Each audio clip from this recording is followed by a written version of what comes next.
Кыргызстандагы мамлекеттик жана жекеменчик балдар үйүндө 8.000ден ашуун бала тарбияланат. Алардын ичинен 6% гана тоголок жетимдер.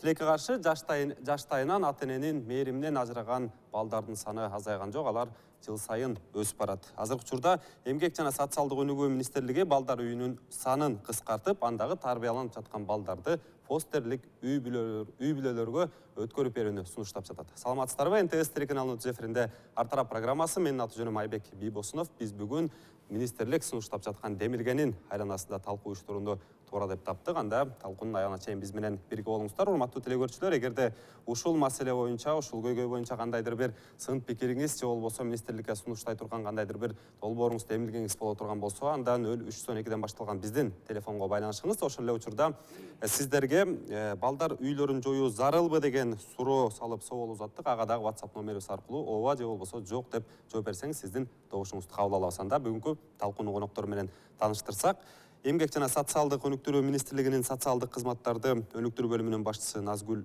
Чолумова, биздин экинчи коногубуз Кыргызстандагы СОС балдар айылым психологу Наргиза Субаналиева, биздин үчүнчү коногубуз бала багып алган ата Шамырхан Курманалиев. Урматтуу Курманбеков, кечиресиздер. Урматтуу коноктор, келип бергениңиздерге бардыгыңыздарга ыраазычылык билдиребиз. Анда сизден эле баштайын деп атам. Бул сиздердин министрлик сунуштап аткан демилгеге мүмкүн болсо токтоло кетсеңиз. Рахмат. Бул демилге эми багып алуучу фостердик ата-энелер деп коебуз. Бул демилге 12-жылдан тартып ишке киргизилип келатат. Бирок Кыргыз Республикасынын өкмөтүнүн токтому 12-жылда бекитилгени менен бул иш жүзүндө 14-жылдан тартап иштелип келатат да. Анткени 14-жылы ушу багытты өнүктүрүүгө министрликке акча каражат каралып, ошондон тартып бул демилге күчүнө кирип атат. Эми багып алуучу фостердик ата-эне бул ким? Бул багып алуучу үй бүлө келишимдин негизинде убактылуу оор турмуштук кырдаалда турган балдарга кызмат көрсөтө турчу үй бүлө. Биз эми бардыгына түшүнүктүү болуш үчүн мен айтып кетет элем, ушу жөнөкөй сөз менен. Багып алуучу фостердик үй бүлө бул асыроо эмес. Асыроо жана усыновление деп коебуз. Бизде калкта ушул эки түшүнүктүү кичине кээде алмаштырып алышат да биздин адамдар. Бул асыроо эмес. Багып алуучу үй бүлөлөр бул убактылуу, балким 1 ай, балким 2 ай.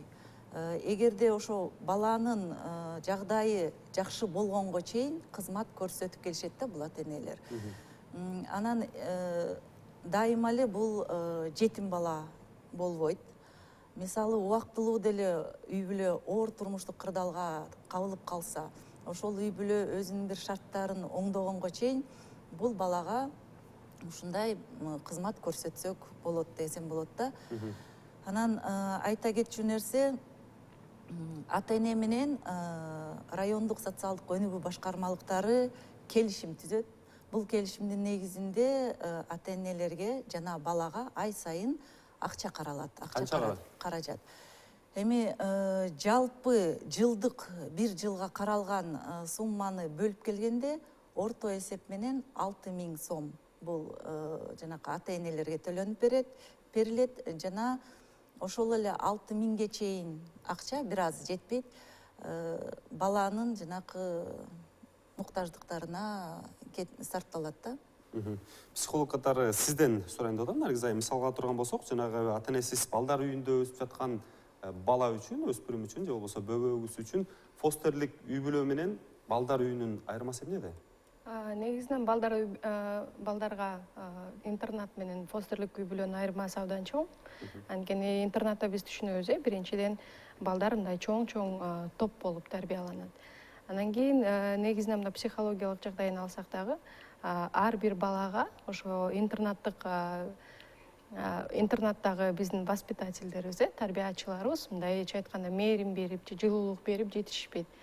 Анын үстүнө, мисалы үчүн, балдардын баарысы мына интернатта чоңойгон балдар элементарно мына мисалы үчүн күнүмдүк жандай сапаттар болот го, өзүнүн гигиенасын сактап, мисалы үчүн кийим кечегин жыйнап, ошондой элементарный мындай сапаттарга ээ болбой чыгып атат да, бизде практика жүзүндө көрүп атабыз. Ал эми фостерлик үй бүлө деген бул кадимкидей эле үй бүлө, кадимкидей эле ата энеси бар үй бүлө. Күнүмдүк мисалы үчүн биз балага берген тарбияны биздин балдарыбыз ошо фостерлик үй бүлөдөн кадимки үй бүлө катары эле алса болот. Кандайдыр бир убак ошол фостерлик үй бүлөдө өскөндөн кийин анан кайра балдар үйүнө же болбосо ата энесине барса, бул балага кандайдыр бир психологиялык жактан сокку бербейби? Сокку берет эң негизинен. Биз деген көбүнчө бала үй бүлөдө тарбиялансын деген мындай багытты кармайбыз да. Анткени интернатка кайрылып келүү бул сөзсүз түрдө балага кайрадан чоң психологиялык жактан травма алып келиши мүмкүн. Самыркан ага, сизге суроо берейин деп атам. Сиз буга чейин айттыңыз, азыр 4 баланы өзүм багып, тарбия берип атам, курсагын тойгузуп, кийинтип атам деп. Анан эмнеге мындай кадамга бардыңыз? Мен өзүм Ала Тоо коңушунда 41 кварталда болуш дегем. Анан биз Лена райондук социалдык коргоо башкармалары менен тыгыз иштешебиз. Анан биз угуп калдык, ошолор айтып калды, бизге ушундай фостерлик үй бүлө ачылып атат, атайын ошого окуганга керек деп. Анан себеби ушу негизи бир чети өзүбүз эле ушуну келинчегим экөөбүз окуйлу дедик. Анан ушу окуп, анан ушу балдарды багып алдык да, ошо негизи. Негизи соопчулук, жакшылык, соопчулук үчүн. Азыр канча баланы окуп атасыз? Негизи башында экөө болчу, бир кыз, бир эркек. Андан кийин 9 айлык болчу. Аларга ата энелер табылып, жакшы ата энелер табылып алып кетишти. Андан кийин 11 айлык дагы эркек балабыз бар болчу. Аны дагы жакшы ата энелер табылып алып кетишти. Өзү асырап алышты да, негизи. Эми мен сурайын деп атам да, мисалы мен бала багып алам деп социалдык кызматка келген адамга кандайдыр бир критерий, талаптар болуш керекпи? Жана кандай даярдыктан өтүшөт алар? Биринчиден мен ушу максатын дагы бир жолу айтып кетким келип атат да. Бул максат ушу интернат мекемелерине балдарды жайгаштырбоо максатында өнүктүрүлүп келатат да. Анткени өзүңүзгө белгилүү болгондой, бизде азыр өзүңүз башында айтып кеттиңиз, ата энеси бар туруп эле интернат мекемелеринде азыр абдан көп балдар жайгашып келет да. Анын ичинен алып келсек, жетим балдар аз эле. Өзүңүз айтып атасыз, 5% деп келебиз. Аз. Демек, бул интернатта чоңоюп келаткан, тарбия алып келаткан балдардын көбүнүн ата энеси бар. Бирок ошол эле оор турмуштук кырдаалда турат. Кээ бирлер эми жана миграция шарты болуп калып, балдарын жайгаштырганга тиги муктаж болуп атышат. Бирок ошол эле учурда эң негизги баланын укугун биз эске алсак, бул үй бүлө шартында өсүү. Бул эң негизги тиги балдардын укугу болуп атат да. Ошол эң негизги укугун камсыздап берүү үчүн ушундай альтернативдүү кызмат киргизилип келатат да. Анан кандай шарттар? Шарттары албетте бар. Арыз менен жанакы райондук социалдык өнүгүү башкармалыктарына кайрылганда эң негизги биринчи эми бул кызматкерлер эмне себептен ушу ата эне болгусулары келип атат, убактылуу болсо дагы эмне үчүн кызмат көрсөткүлөрү келип атат, ошол жагдайларын изилдешет да. Чынында эле баланы сүйүп, жакшы көрүп, ошого муктаж болуп турган, үй бүлөгө муктаж болуп турган балага кызмат көрсөтөлү деп атышабы? Же кандайдыр бир шарттарына өздөрү жалгыз калып, коро жайлары чоң болуп, жардамга муктаж болуп, же ошон үчүн баккылары келип атабы? Ошол мотив деп коебуз го, ошол себептердин баарын тең билгенге аракет кылышат. Экинчиден, үй шарты, ошо балага тарбия бергенге үй шартынын шарты барбы жокпу? Ал жагында карайбыз. Анан тийиштүү документтерди алып келгенге зарыл болушат да.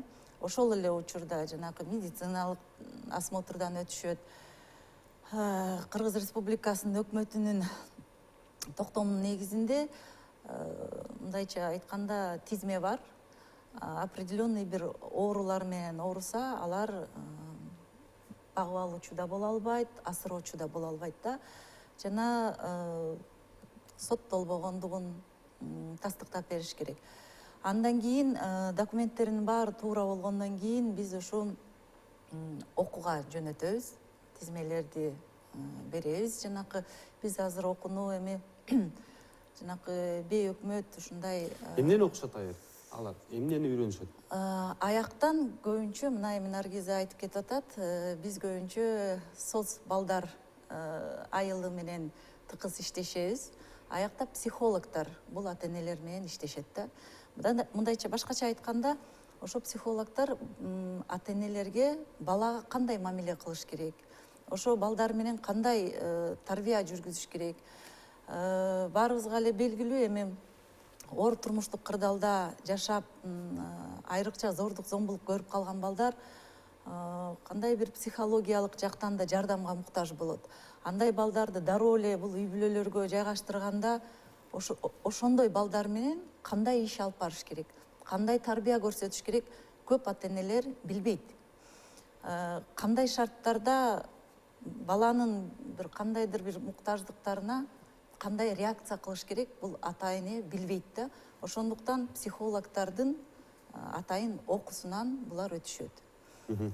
Наргиза, мына сиз иштешкен соц балдар айылы дагы ушундай балдар менен ар дайым иштешип келесиңер. Анан мен сурайын деп атам да. Фостерлик үй бүлөгө баргандан кийин жана биздин балдар кандайдыр бир өзгөрөбү? Кандай өзгөрүүлөрдү байкайсыздар психолог катары? Негизинен фостерлик үй бүлөгө баргандан кийин балдар абдан чоң өзгөрүүлөргө кабыл болуп атат. Мисалы үчүн Шамбыр байкенин үйүндөгү эле балдарды алсак, биз жакын арада эле Бишкектеги дом малюткадан 2 баланы жайгаштырганбыз. Бир нече убакыттан кийин, бир айга жетпеген, бир жумадан ашкан убакытта эле барып карасак, балдардын керек болсо мындай келбетине чейин өзгөрүп калыптыр да. Мисалы үчүн интернаттык мекемеде бала деген мындай аябай тартынчаак болсо, мындай изоляцияда чоңоет да көбүнчө.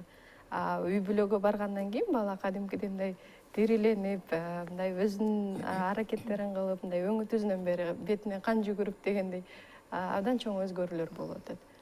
Анан кийин дагы бир жакшы айтып кетүүчү нерсе, бул Шамбыр байкелердин үй бүлөсүнөн, мисалы үчүн ал ымыркай балдар кийинки этапка, мисалы үчүн уже ата энелер табылып, асырап алууга 2 бала Кудай буйруса кетти. Демек, мисалы үчүн ал асырап алуучуга деле абдан жеңил болот да. Анткени баланы интернаттык үй бүлөдөн алып, анан кийин өздөрүнө көндүргөн бул өзүнчө бир чоң этаптардан өтүш керек болуп калат.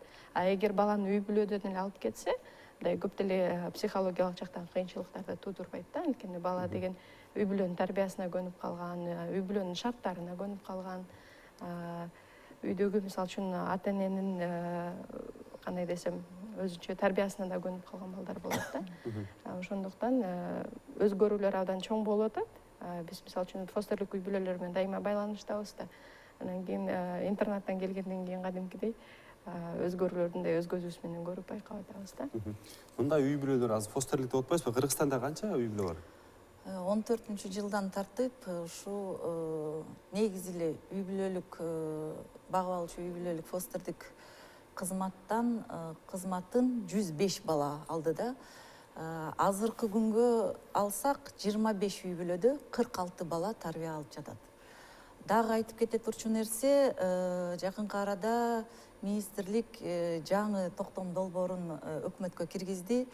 Буюрса өкмөт колдоп берсе, бир аз шарттары бул багып алуучу үй бүлөлөргө төлөнүп берилүүчү жанакы төлөмдөрүбүз жана балдарга сарпталып аткан акча бир аз өзгөрүлөт. Эгерде биз азыр фиксированный мына бир сумманы айтып атсак, 12 000 сом, бала кичинекей болсо дагы, 16-га чыкса дагы, 10-го чыкса дагы бир эле сумманы төлөп атабыз да азыр. Эгерде жаңы долбоорду алсак, анда аны жанакы жашоо минимуму деп коебуз, жана статистикалык комитет квартал сайын чыгарып турат. Ошо жашоо минимумуна биз алып келип атабыз да. Демек, биз ошо долбоорду айтып кетсем, балага ай сайын 2 жашоо минимуму төлөнөт, жашына жараша жана областка жараша. Кайсакта жашаса, жашоо минимуму ар кандай. Ошо жашаган жерине жараша жана жашына жараша төлөнүп берилет. Анан ата энелердин төлөмү 1,5, 2 эмес, 1,5 жашоо минимуму болуп калат. Ошондо болжолдуу түрдө канча сомго көтөрүлөт? Ошондо мисалы 7 жашка чейин балдарды алсак, 7 000 болуп калат. Балдарга сарпталуучу балага сарпталуучу акча. Ал эми ата энеге болсо жанакы ал деле бир аз көтөрүлөт, азыркы алып аткан акчасынан бир аз көтөрүлөт. Демек, бул токтом долбоору менен ушу багып алуучу институтун бир өнүктүргөнгө дагы кадам жасалып келатат десек болот. Шамылхан ага, бүгүнкү күндө мамлекет бөлүп берип аткан каражат жетет бекен? Эми жетет деп айтыш кыйын го негизичи. Анан бир болгонун алып атабыз негизи. Өзүбүздүн каражатыбыздан жумшап, өзүбүздүн бияктан сурап, өзүбүз тапкан айлыбыздан кылып аракет кылып багып атабыз. Негизи жетпейт да. Канча сом болсо жетет эле деп ойлойсуз мисалы? Эми аны билбейт экенбиз негизи канча сомго көтөрүп аны. Мен дагы бир немеге Себеби мындай да, баягы биз айта албайт экенбиз. Баягы соопчулук иш кылып аткандан кийин мынча сом болуш керек, мынча сом берсе биз багабыз, мынча төлөсө мындай кылабыз деген болбойт да негизи. Анда бакпай эле коюш керек болчу да негизи. Анткени себеби өкмөт берип каржылап атканын алып жеткизип аракет кылып атабыз. мен кошумча кылып кетейин. Бул жерден азыркы сиз багып аткан балдарга, бир балага деле, эки балага деле ата энелерге бир сумма төлөнөт, бир акы. Мисалы, сиз бир баланы алсаңыз да, эки баланы багып атсаңыз да, ошол эле акча каражат төлөнүп атат да. Жанакы биз тартуулап аткан жаңы долбоорубузда ар бир кошумча алган балага кошумча процент болот да. Демек, ошон менен мисалы сиз 3 бала баксаңыз, бир 10 миңге чейин ушу багып алуучу ата энелерге төлөнөт да, буюрса. Урматтуу телекөрүүчүлөр, сиздер НТС телеканалынын ар тарап программасын көрүп жатасыздар. Биз бүгүн балдар үйлөрүндө тарбияланып жаткан өспүрүмдөрдү фостерлик үй бүлөлөргө өткөрүп берүү темилгесин талкуулап жатабыз. Азыр бизде чакан жарнамалык түрмөк бар экен, андан кийин талкуубузга кайра кайтып келебиз.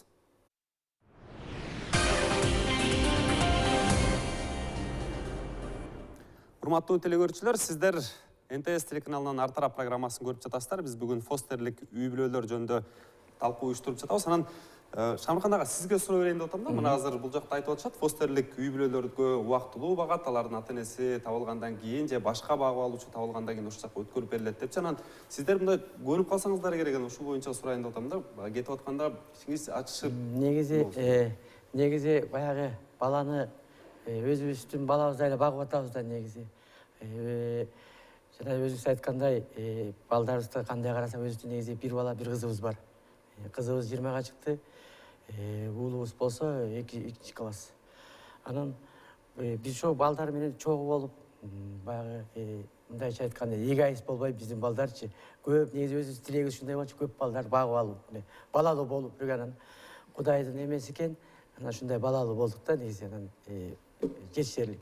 Анан өзүбүздүн балдардай эле карап атабыз, себеби мына азыркы үйдө бирөө 0 класста окуйт, экинчиси 3 класста окуйт деп айтпайбыз. Деги өзүбүздүн балабыздай, өзүбүздүн адегенде келгенде башкача болчу. Мындай тартынып, уялып, коркуу сезими бар болчу да. Азыр болсо өзүлөрү ушу биздин үйгө көнүп калды. Негизи көнүп, мындай кээде сурап калабыз да, кайра центрге кетесиңерби десек, жок, кетпейбиз дейт. Такыр баргысы келишпейт, кетпейбиз деп сурап. Анткени бизди дагы соцсачта келип текшерип турат. Балдардын акыбалын сурап, эмне ичип атат, эмне жеп атат, кандай шартта болуп атат, зордук, зомбулук болгон жокпу, ооруган жокпу деп булардын дагы көзөмөлүндөбүз биз дагычы. Бизди да карап турат. Ар бир балага биз өзүбүздүн балабыздан да жоопкерчилик күчтүү. Негизги эме боюнча, талап боюнча. Биз ал балдарды өзүбүздүн балдардан дагы жакшы карап, жакшы кийинтип, мектепке алып барып, кайра мектепке алып келип, камкордугун кылып атабыз негизи. Анан жанагы дагы бир суроо бербедизби? Биз буга чейин 8 айлык баланы бактык, андан кийин 11 айлык. Кантип ыйладык, кетип атканда 8 айлык өзү кыз болчу, кыз бала болчу. Алып кетип атканда баягы алар ата энелери биринчи келип, ал баланы сразу келип алып кетип келишкен жок да. Кыйлам келип, көндүрүп атышты, көнүп, кайра жума сайын келип, андан кийин анан алып кетишти. Ошол убакта биз деле жаман болдук, жүрөгүбүз оорду. Келинчегим ыйлады, ушинтип баягы болгон сезим бергендиги үчүн баягы энелик безим. Мен сизге дагы бир суроону берейин деп атам. Мисалга ала турган болсок, биздин мамлекет ошол ата энеси жок балдарды 16 жаштан кийин, кээ бирин 18 жаштан кийин такыр эле кароосуз калтырат, бирок мыйзамда башка шарттар каралган эле, иш жүзүндө катуураак айтканда көчөдө эле калат да. Анан ошол сиз багып аткан 4 баланын жакындары табылбаса, ата энеси табылбаса, Мен сиз ойлоп атам, үйүңүздү калтырасызбы? азыр 2 бала да, анан мен 2 баланы эгерде өзүбүз мына 2 ай 3 ай баккан кичинекей балага эле ыйлап атабыз. Анан тиги алып кетпесе, ата эне табылбаса, конечно, эч жака эме кылбайбыз, өзүнчө өзүбүзгө жаздырып, өзүбүздүн атыбызды берип, фамилиябызды берип, каттатып алганга эме даярбыз негизичи. Ата эне табылбаса. Айым, сизге суроо берейин деп атам да, азыркы учурда Кыргызстандагы ушу балдар үйүндө тарбиялаган, ошол жерде жашаган балдардын саны аябай өсүп атат деп айтып атабыз. Анан негизги себептеринин бири эмне деп ойлойсуз? Менин оюмча эң негизги себептердин бири бул биздин өлкөбүздөгү экономикалык абал. Анткени бизде көптөгөн үй бүлөлөр жумушсуз. Анан көптөгөн ата энелер бизде жана миграция проблемасы бар эмеспи? Чет өлкөгө акча табууга кетишет. Өзүнүн балдарындай кээ бир адамдар тууган уруктарына таштап кетет, кээ бирлер таптакыр эле интернатка таштап кеткендер болуп атат. Анан эмне үчүн биз жана интернатта бала чоңоюуга мындай каршы болуп атабыз? Анткени ошол эле интернаттын бүтүрүүчүлөрү үй бүлөнүн моделин көрбөйт. Ата эненин ортосунда болгон мамилени көрбөйт, ошол нерсени үйрөнбөйт. Анан кийин чоңойгондо деле, мисалы үчүн бизде жакын арада эле бир окуя болду.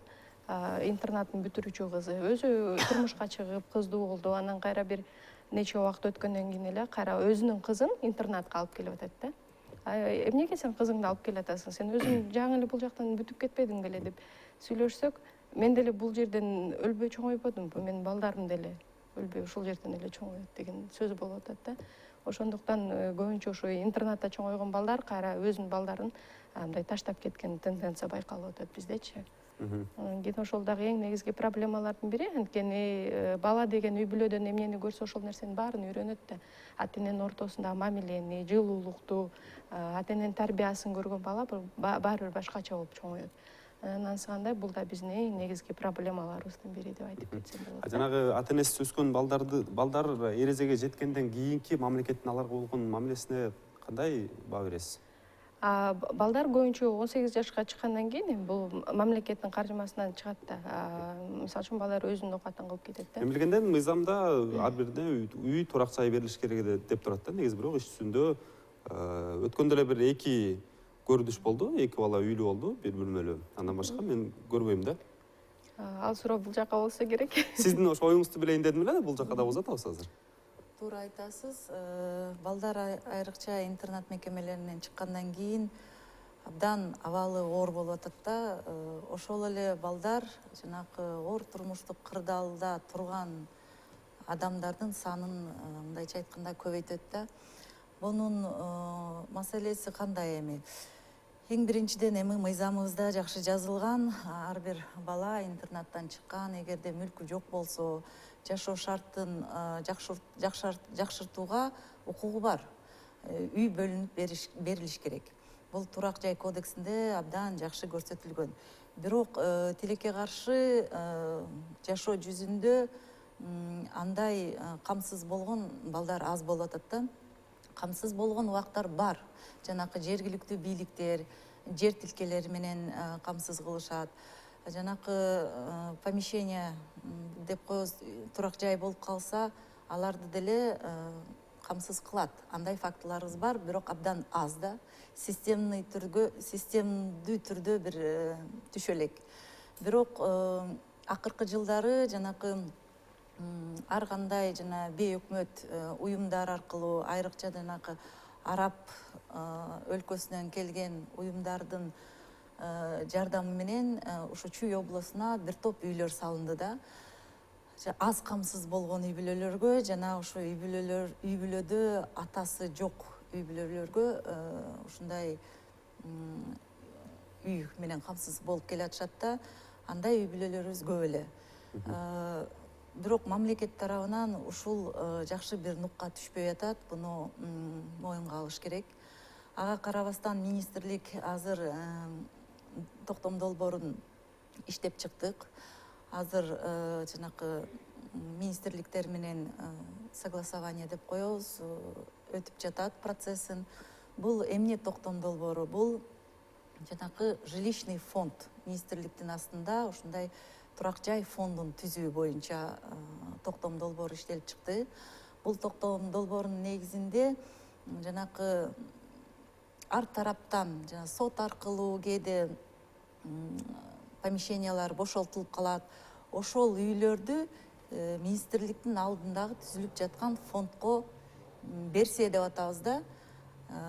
Ошондой муктаж болгон балдарга, үй бүлөлөргө ошол үй менен камсыз кылуу максатында. Да аракеттер көрүлүп келатат да, бирок чынын айтканда эми бат жүрүп кетпеген жумуш болуп атат да, булчу. Сиз туура айтып атасыз. Азыркы учурда кечиресиз, азыр бизге көп телегөчүлөр байланышып атыр. WhatsApp аркылуу берилген суроолордун көпчүлүгү кантип багып алсак болот, каяка кайрылсак болот деп жана фостерлик үй бүлө жөнүндө айтып атыптыр да. Сиз мүмкүн болсо эң биринчи эле каяка барыш керек, анан кандай документтерди чогултуш керек? Мүмкүн болсо кыска түшүндүрүп бересизби? Багып алуучу болом деген ата-энелер арыз менен жергиликтүү өзү жашаган жериндеги райондук социалдык өнүгүү башкармалыктарына кайрылышы керек да. Биринчиден арыз таштайт жана аяктан эми тийиштүү документтери менен өзүн тастыктаачу документ, паспорт, никеде турса ошо никесин тастыктаган документ керек, жашаган жеринен справка керек, медициналык документ, жанакы медосмотр өтүш керек, ар тараптуу жана жугуштуу жаман ооруларыбыз жок деген. Жанакы соттолбогондугу тууралуу справкасын алып келет. Эң негизгиси ошол. Өзүнүн үйү болуш керек, мындан тышкары иштеген жумушу да болуш керек, туурабы? Жумушу болуш керек деген талап жок. Жумушу болсо жакшы. Анткени бул кадимкидей эле ата-эне да. Эртең менен биз жана кадимкидей эле өзүбүздүн балдарыбызды мектепке алып барып, бакчага алып барып, ишибизди кылып, кечинде кайра балдарыбыз менен алек болобуз да. Бул ата-энелер да ошондой эле. Бирок эгерде ата-энелер жана 3 жашка чейин бала багат элем десе, анда ошо ата-эненин бирөөсү мындай бош болуш керек да. Иштеш керек же иштебеш керек деген талап биз койбойбуз.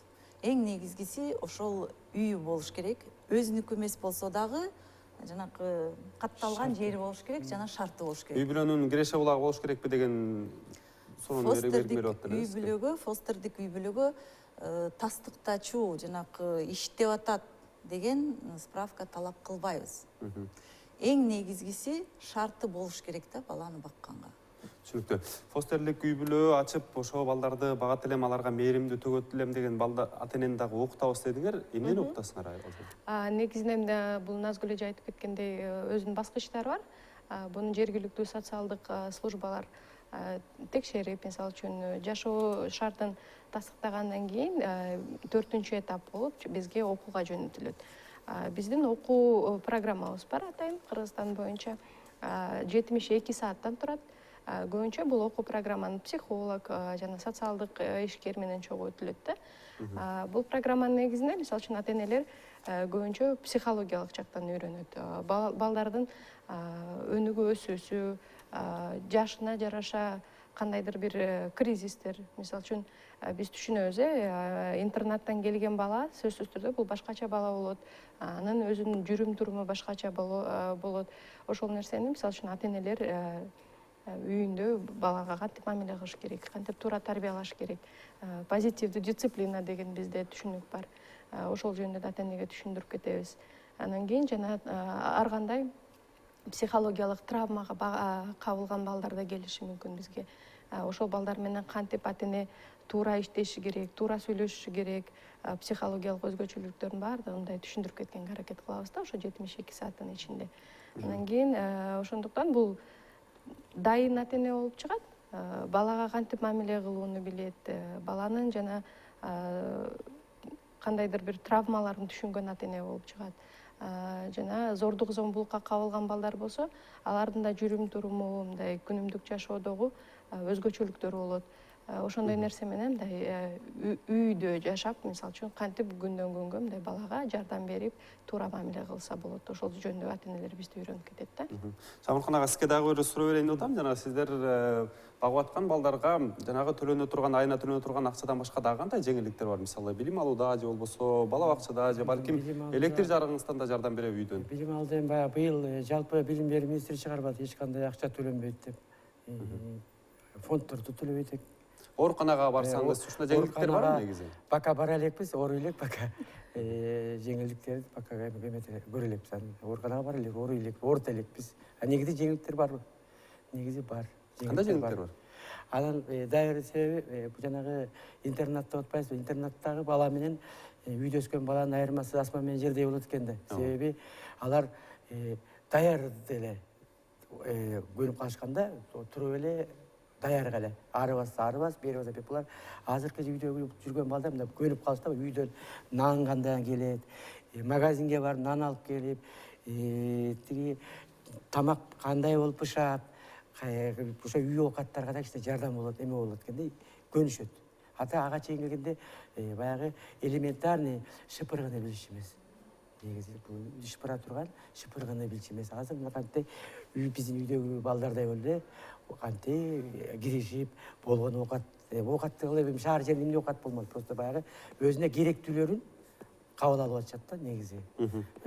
Интернетте балдар болсо башкача болот экен. Алар эчтеке мындай билбейт экен.